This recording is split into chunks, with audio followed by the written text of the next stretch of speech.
नमस्कार, मी अमृता आणि अमृतास योगा या माझ्या YouTube चॅनलमध्ये तुमचं खूप मनापासून स्वागत. आजच्या व्हिडिओमध्ये आपण अशी काही योगासने बघणार आहोत जी की तुम्ही रोज केली तर तुमची पाठ आणि मानदुखी जादू झाल्यासारखी कायमची पूर्णपणे बरी होणार आहे आणि आयुष्यात इथून पुढे तुम्हाला कधीही पाठ आणि मानदुखी सुद्धा होणार नाही. हे मी स्वतःच्या अनुभवावरून सांगते, कारण ज्यावेळी मी योगासनं करत नव्हते त्यावेळी माझी पाठ आणि मान खूप दुखायची. जरा जरी खाली वाकलं तरी सुद्धा मान खूप भरून यायची, पाठ खूप भरून यायची. पण जेव्हापासून मी योगासनं करायला सुरुवात केली आणि जेव्हापासून ही आसनं स्पेशली केली तर तेव्हापासून माझी पाठ आणि मानदुखी ही पूर्णपणे बरी झालेली आहे. त्याच्यामुळे तुम्ही सुद्धा ही आसनं नक्की ट्राय करा आणि व्हिडिओ शेवटपर्यंत नक्की बघा, ज्याच्यामुळे तुम्हाला आसनंही व्यवस्थित कळतील. आता आपण पाठ आणि मानदुखीची कारणंही थोडक्यात बघूया.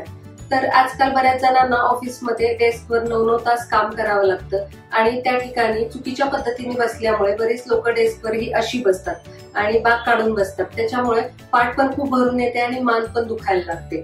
तसंच आजकाल विद्यार्थी सुद्धा अभ्यास करताना खूप वेळा अभ्यास करताना चुकीच्या पद्धतीने बसल्यामुळे त्यांची सुद्धा पाठ आणि मान खूप भरून येते. आणि सगळ्यात महत्वाचं म्हणजे आजकाल मोबाईलचा वाढता वापर. तर आपण नेहमी मोबाईल बघताना बघा असं बसतो, तर असं मान खाली वाकून बसल्यामुळं किंवा असं पाठीला बाक काढून बसल्यामुळं आपल्या शरीराची ठेवण सुद्धा खूप बिघडते आणि तसंच आपल्या पाठीला हळूहळू बाक यायला लागतो आणि मानदुखी, पाठदुखी यासारखे आजार सुद्धा व्हायला लागतात आणि त्याच्यामुळे अगदी असह्य अशा वेदना सुद्धा होतात. तर आज मी जी आसनं दाखवणार आहे तर ती करायला एकदम सोपी आहे. तर कुणीही करू शकतं हे आणि कधीही करू शकतं. तर त्याच्यामुळे व्हिडिओ शेवटपर्यंत बघा हे आणि हे आसनं व्यवस्थित शिकून घ्या. चला तर मग आता आसनांना सुरुवात करूया. योगासनं करायच्या आधी कधी नेहमी 10 ते 15 मिनिटाचा वॉर्मअप हा नक्की केला पाहिजे. विदाउट वॉर्मअप जर तुम्ही योगासनं कराल तर तुम्हाला इंजुरी होण्याची शक्यता खूप जास्त असते. तर त्याच्यामुळे सगळ्यात आधी थोडासा वॉर्मअप करायचा आणि मग आसनांना सुरुवात करायची. तर योगासनांच्या आधी 10 मिनिटाचा वॉर्मअप कसा करायचा याच्यावरती मी एक व्हिडिओ बनवला आहे, त्याची लिंक वरती देत आहे. तर तो सुद्धा व्हिडिओ तुम्ही नक्की बघू शकता. तर वॉर्मअप थोडासा करूया आणि मग त्याच्यानंतर आपण आसनांना सुरुवात करूया. तर सगळ्यात आधी आपण मानेसाठी वॉर्मअप करणार आहोत. याला ग्रीव संचलन असं सुद्धा म्हणतात. तर याच्यासाठी आपल्याला सगळ्यात आधी मान ही राईटला 5 वेळेस वळवायची आणि लेफ्टला 5 वेळेस वळवायची. तर बघा 1 2 3 4 5 6 7 8 9 तर त्याच्यानंतर वरती 5 वेळा आणि खाली 5 वेळा. 1 2 3 4 5 6 7 8 9 10. त्याच्यानंतर मान गोलाकार फिरवायची आहे. 1 2 ही तुम्हाला दोन्ही साइडने फिरवायची. 3 4 5. तर हा मानेचा वॉर्मअप केल्यामुळे तुमचे मानेचे मसल्स पहिले पूर्ण रिलॅक्स होतील. तर याच्यानंतर आपण शोल्डर्स साठी वॉर्मअप करणार आहोत. तर बघा 1 2 3 4 5. हे झालं क्लॉकवाइज. याच्यानंतर अँटी क्लॉकवाइज 5 टाइम्स. 1 2 3 4 5. याच्यानंतर पुढचा जो वॉर्मअप आहे त्याच्यासाठी आपल्याला दोन्ही हात आणि गुडघ्यावरती असं यायचंय, असं. आणि याच्यानंतर आपल्याला पाठीला असं बाक आणायचंय आणि त्याच्यानंतर श्वास घेत घेत पाठ अशी आत खेचायची. जेवढी तुम्हाला शक्य आहे तेवढी खेचायची अशी. त्याच्यानंतर परत श्वास सोडत सोडत पाठ परत वर घ्यायची अशी. तर बघा हेही 5 टाइम्स करायचे आपल्याला. 1 2 3 4 5. याच्याने पूर्ण पाठीचे मसल्स तुमचे रिलॅक्स होतील. याच्यानंतर आपल्याला असं मांडी घालून बसायचंय आणि त्याच्यानंतर आपल्याला हात असे दोन्ही हात एकमेकांमध्ये इंटरलॉक करायचे. तर याच्यानंतर हात असे पुढच्या साईडला घ्यायचे आणि पाठीला बाक आणायचा आहे श्वास सोडत सोडत. आणि त्याच्यानंतर हात असे आपले मागे इंटरलॉक करायचे आणि पुढे छाती अशी पुढे काढायची. यावेळी आपल्याला श्वास घ्यायचा आहे. तर बघा इथे 5 सेकंद थांबायचे. याच्याने पूर्ण खांद्याचे छातीचे मसल्स सगळे स्ट्रेच होणार आहेत चांगले. त्याच्यानंतर श्वास सोडत सोडत असं. त्याच्याने पूर्ण पाठीचे मसल्स रिलॅक्स होणार आहेत. इथे सुद्धा आपल्याला 5 सेकंद थांबायचे असं. तर हा सगळा झाला वॉर्मअप. आता आपण आसनांना सुरुवात करूया. तर आता बघूयात पहिलं आसन कुठलंय. तर याच्यासाठी आपल्याला मगाशी जसं आपण गुडघ्यावरती आलो होतो तसंच यायचंय असं. आणि याच्यानंतर आपल्याला हात न टेकवायचा, आपले कोपर टेकवायचे. हे असे थोडेसे पुढे टेकवायचे असे असे. आणि त्याच्यानंतर हात हे जोडायचे आणि आपल्याला बघा पाठीला आपल्या आत वाकवायचे असं. इथे श्वास सोडायचा आपल्याला असं. जेवढं शक्य आहे तेवढी पाठ ही तुम्हाला आत न्यायची अशी असं. त्याच्यानंतर श्वास घेत घेत परत यायचंय असं. परत बघा इथं कोपर टेकवायचंय.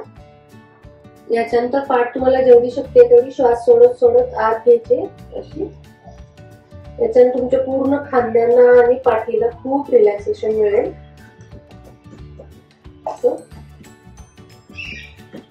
त्याच्यानंतर परत श्वास घेत घेत परत वर यायचंय. या आसनामुळं आपली जी पाठीला जो बाक आलेला असतो किंवा जी आपली पाठ बसून बसून भरून आलेली असते तर ती पाठ आपली आत झाल्यामुळं काय होतं की खूप आपली पाठीलाच्या मसल्सना खूप रिलॅक्सेशन मिळतं आणि त्याच्यामुळे मानेला सुद्धा खूप छान, खांद्याला सुद्धा खूप छान रिलॅक्सेशन मिळतं. याच्यानंतर पुढच्या आसनामध्ये आपल्याला असं बसायचंय. 2 पाय दुमडून बसायचे. त्याच्यानंतर आपल्याला ताठ बसायचे इथे आणि 2 हात पुढे घ्यायचे असे. आणि त्याच्यानंतर श्वास घेत घेत आपल्याला एक हात पूर्ण मागे वळवायचा. जेवढा तुम्हाला शक्य आहे तेवढा मागे वळवायचा असा. आणि परत श्वास सोडत सोडत हात इथे आणायचा. तर परत बघा असं. इथे 5 सेकंद थांबायचंय आपल्याला. 5 ते 10 सेकंद जेवढं तुम्हाला शक्य आहे तेवढं. याच्याने पूर्ण हे आपले खांद्याचे छातीचे मसल्स पूर्ण स्ट्रेच होतात चांगले. श्वास सोडत सोडत परत. त्याच्यानंतर दुसऱ्या हाताला बघा असं. जेवढं तुम्हाला वळता येईल तेवढं वळायचं इथे. त्याच्यानंतर श्वास सोडत सोडत परत सुरुवातीला यायचं. तर याच्याने काय होईल, छातीचे आणि खांद्याचे पूर्ण पुढचे मसल स्ट्रेच होतील. त्याच्यामुळे खांद्यांना छातीला सुद्धा खूप रिलॅक्सेशन मिळेल आणि इथलं जे छातीतलं ब्लड सर्क्युलेशन असतं ते सुद्धा याच्याने खूप वाढायला मदत होते. तसंच आपले जे खांद्याचे जे स्नायू असतात किंवा खांद्याचे जे जॉईंट्स असतात तर त्याची हालचाल करण्याची कॅपॅसिटी सुद्धा या आसनांनी खूप वाढते आणि स्नायूंची फ्लेक्झिबिलिटी वाढली की आपल्या जॉईंट्सवर सुद्धा जो ताण येतो किंवा जो स्टिफनेस आलेला असतो तो सुद्धा नाहीसा होतो. तर पुढचं आसन आहे गोमुखासन. तर याच्यासाठी आपल्याला हा मांडी घातलेला एक पाय असाच ठेवायचा आहे आणि दुसरा पाय त्याच्या वरती घ्यायचा आहे, वरतून बाजूला घ्यायचा आहे आणि असं ठेवायचं आहे. जर तुम्हाला हे असं बसणं शक्य नसेल तर तुम्ही सिंपल मांडी घालून बसलात तरी काहीच हरकत नाही. याच्यानंतर एक हात हा आपल्याला वरून पाठीमागे असा न्यायचा आहे आणि दुसरा हात हा खालून वरती न्यायचा आहे आणि दोन्ही हातांना आपल्याला एकमेकांना पकडायचे असं. तर मी पाठीमागून दाखवते.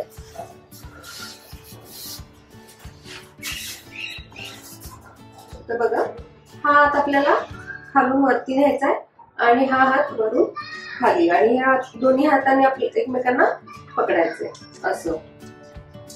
इथे आपल्याला 10 ते 15 सेकंद किंवा 20 सेकंद जेवढं शक्य आहे तेवढं थांबायचंय. तर आता काही लोकांचे हे हात असे पोचत नाही, इथपर्यंतच पोचतात किंवा इथपर्यंतच पोचतात. तर त्यांनी काय करायचंय, असा एक बेल्ट घ्यायचाय किंवा ओढणी किंवा कापड काही असेल तर ते घ्यायचंय असं. त्याला असं फोल्ड करायचंय आणि तर ते तुम्ही असं हे असं पकडू शकता असं असं. आणि हे असं तुम्ही असं करू शकता. तर याच्यामध्ये बेल्ट किंवा ओढणी काहीतरी घेतल्यामुळे तर तुम्हाला हे आसन करायला सोपं जाईल आणि जोपर्यंत तुमच्या स्नायूंची लवचिकता वाढत नाही तर तोपर्यंत तुम्ही बेल्ट किंवा ओढणीचा आधार घेऊ शकता. पण एकदा स्नायूंची लवचिकता वाढल्यानंतर तुम्ही हे आसन अगदी इझिली करू शकता. या आसनाचे खरंच खूप फायदे आहेत. याच्यामुळे तुम्हाला खांदे चांगले स्ट्रेच होतात, हाताचे मसल स्ट्रेच होतात, तसंच छातीतला पाठीतला जो स्टिफनेस असतो, जे स्नायू कडक बनलेले असतात तर त्यांची सुद्धा लवचिकता वाढते. आणि या आसनामुळे फक्त लवचिकताच नाही तर आपल्या पोटात पचनसंस्थेवर सुद्धा खूप चांगला परिणाम होतो. आपलं पचन सुद्धा चांगलं व्हायला खूप मदत होते. त्याच्यामुळे हे आसन खूप इफेक्टिव्ह आहे. त्यामुळे हे आसन तुम्ही रोज 1 ते 2 मिनिटं तरी नक्कीच केलं पाहिजे. याच्यानंतर पुढचं आसन आहे गरुड आसन. तर याच्यासाठी आपल्याला हे दोन्ही हात असे घ्यायचे, त्याच्यानंतर हे दोन्ही हात आपल्याला असे एकमेकांच्या मध्ये फसवायचे आणि इंटरलॉक करायचे असे. तर बऱ्याच लोकांना हे असं इथपर्यंतच होतं, हे असं नाही होत, कारण लवचिकता कमी असते स्नायूंची, खूप जास्त स्टिफनेस असतो त्याच्यामुळे.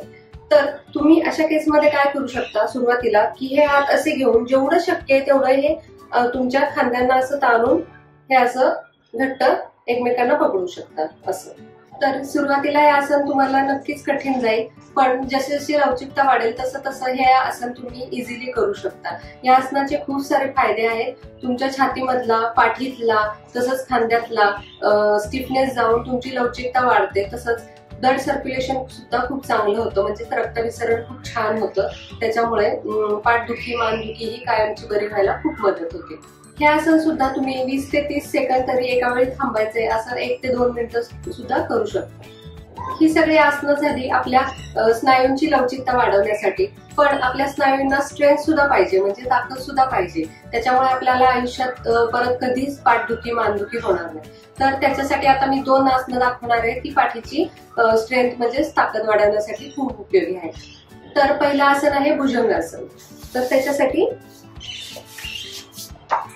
आपल्याला असं पोटावर झोपायचंय, असं हात हे आपल्याला छातीच्या साईडला ठेवायचे असं, आणि त्याच्यानंतर श्वास घेत घेत आपल्याला पाठ वर उचलायची अशी आणि पुढे बघायचं.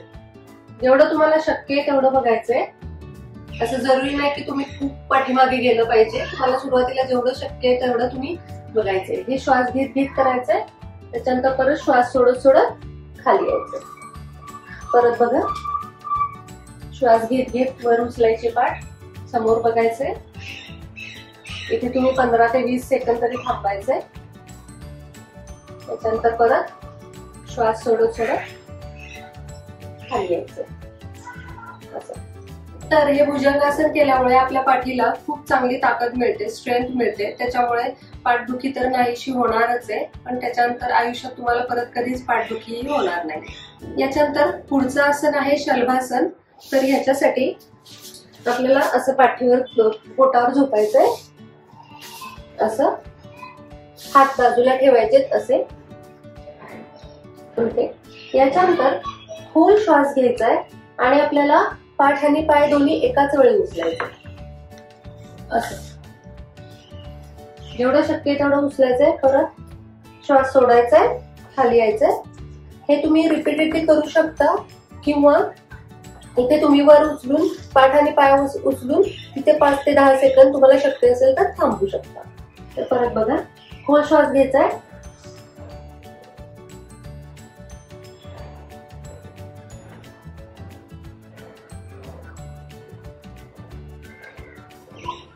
श्वास सोडत सोडत खाली यायचं.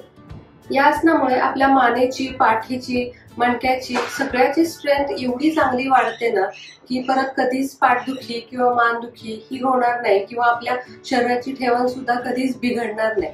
त्याच्यामुळे हे आसन खूप उपयोगी आहे. रोज तुम्ही हे आसन 1 ते 2 मिनिटं तरी नक्कीच केलं पाहिजे. तर ही आसनं झाल्यानंतर आपल्याला काही कूलिंग डाऊन एक्सरसाइज करायचे, म्हणजेच काही आसनं करायची जी की आपल्या या आसनानंतर आपल्या मसल्सना रिलॅक्सेशन मिळेल. तर पहिलं आसन आहे वक्रासन. तर या वक्रासनामध्ये तुम्हाला पहिले पाय पुढे घ्यायचे असे, त्याच्यानंतर एक पाय दुमडायचाय असा आणि एक हात मागे ठेवायचा. खोल श्वास घ्यायचाय आणि त्याच्यानंतर आपल्याला या बाजूला वळायचंय. हा हात असा ठेवायचा, श्वास सोडायचाय, असं. आणि इथे 10 ते 15 सेकंद तरी थांबायचं. तर काही लोकांचं पोट जास्त असतं, त्याच्यामुळे त्यांना असं वळायला जमत नाही.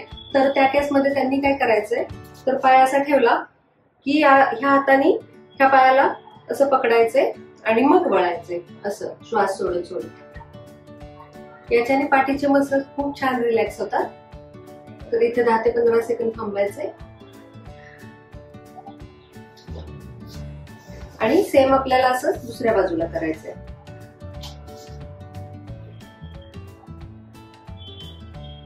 असं. त्याच्यानंतर श्वास घेत घेत परत सरळ व्हायचं. याच्यानंतर पुढचं आसन आहे रिलॅक्सेशन साठी चाइल्ड पोज म्हणजे बालासन. तर याच्यामध्ये आपल्याला दोन्ही पायावर असं बसायचंय. त्याच्यानंतर हात पुढे ठेवायचे आणि आपल्याला असं मान खाली करायची आणि आपल्या पाठीला रिलॅक्स करायचं. तर इथे आपल्याला 5 ते 10 सेकंद थांबायचं. याच्यामुळे आपल्या पाठीचे, मानेचे, खांद्याचे मसल्स खूप रिलॅक्स होणार आहे. श्वास नॉर्मल ठेवायचा. त्याच्यानंतर परत श्वास घेत घेत वर उठायचं. याच्यानंतर रिलॅक्सेशन साठी सगळे आसनं झाल्यानंतर तुम्ही 5 मिनिटं शवासन करायचंय. शवासन म्हणजे रिलॅक्स पोझिशन मध्ये झोपून राहायचंय. 5 ते 10 मिनिटं कसलेही विचार मनात नाही आणायचे. श्वास नॉर्मल ठेवायचाय. असं 5 मिनिटं पडून राहिल्यामुळे तुमची पूर्ण बॉडी रिलॅक्स व्हायला खूप छान मदत होते. तर ही झाली आजची आसनं. ही करायला एकदम सोपी आहेत आणि खूप इफेक्टिव्ह आहेत. त्याच्यामुळे ही आसनं नक्की करा आणि काय फरक पडतो ते मला नक्की सांगा. आणि आजचा हा व्हिडिओ तुम्हाला कसा वाटला, काय तुमच्यात फरक पडला हे मला कमेंट बॉक्स मध्ये नक्की सांगा. आणि जर व्हिडिओ आवडला असेल तर नक्की लाईक करा आणि असेच नवीन व्हिडिओ आणि चांगले व्हिडिओ पाहण्यासाठी माझ्या चॅनलला नक्की सबस्क्राईब करा. थँक्यू.